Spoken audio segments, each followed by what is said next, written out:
क्या होगा अगर मैं तुमसे कहूं 1800 के दशक का एक नक्शा अटलांटिस की सही लोकेशन दिखाने का दावा करता है। एक ऐसा नक्शा जो इतना सटीक है कि उस पर वो तटरेखाएं भी बनी हैं जो आज अस्तित्व में ही नहीं है, और वो शहर जो लाखों साल पहले गायब हो गए थे। क्या ये सबूत हो सकता है कि अटलांटिस नाम का पौराणिक शहर वास्तव में मौजूद था, या फिर ये सिर्फ इतिहास के सबसे बड़े सपने देखने वालों की बनाई हुई एक और कल्पना है? आज हम उतरने वाले हैं अटलांटिस के असली नक्शों, रहस्यों और उस पागलपन में जिसे मिटाने की कोशिश की गई लेकिन जो कभी खत्म नहीं हुआ।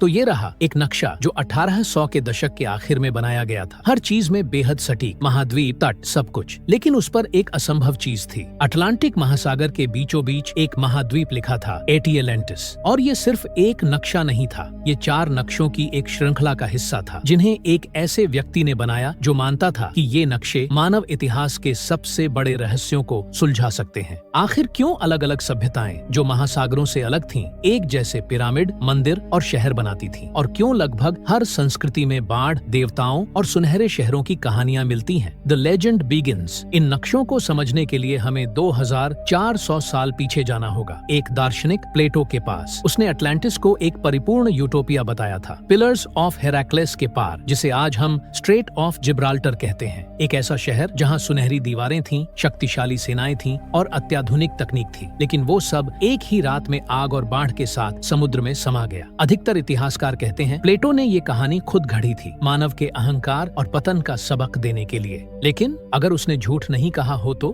The age of science and mystery. सदियां बीत गई, फिर आई वैज्ञानिक क्रांति। यूरोप नए महाद्वीप, खोए हुए मंदिर और प्राचीन खंडहर खोज रहा था। वो शहर जो पहले सिर्फ मिथक माने जाते थे। और अगर ट्रॉय और बेबीलोन सच में मौजूद थे तो अटलांटिस क्यों नहीं? अन्वेषक, वैज्ञानिक, यहाँ तक कि रहस्यवादी भी खोज में लग गए। यकीन था कि जवाब समुद्र की गहराइयों में छिपा है। इसी जुनून के दौरान एक स्कॉटिश बैंकर से बने नक्शानवीस विलियम स्कॉट एलियट ने वो नक्शा बनाया जिसने सब कुछ बदल दिया। The map of Atlantis. Scott Elliot के नक्शे दिखाते हैं कि धरती लाखों साल पहले कैसी दिखती थी, और वहीं अफ्रीका और अमेरिका के बीच चमकता हुआ लाल अटलांटिस। उसने इसकी राजधानी भी बनाई, the city of the golden gates. वो कहता था कि ये एक गोलाकार शहर था जिसमें नहरें, महल और विशाल सुनहरी मूर्तियां थीं। करीब 20 लाख लोग वहां रहते थे जिनके पास ऐसी तकनीक थी जो उनके समय से बहुत आगे थी। उड़ने वाले जहाज जो दूसरी दुनिया की ऊर्जा से चलते थे, और ऐसे हथियार जो पहाड़ों को नष्ट कर सकते थे। पागलपन लगता है ना? लेकिन सुनो असली ट्विस्ट। वो मानता था कि ये सब उसे विज्ञान से नहीं बल्कि आध्यात्मिक दृष्टि, स्पिरिचुअल विजन्स से मिला। The fall of Atlantis.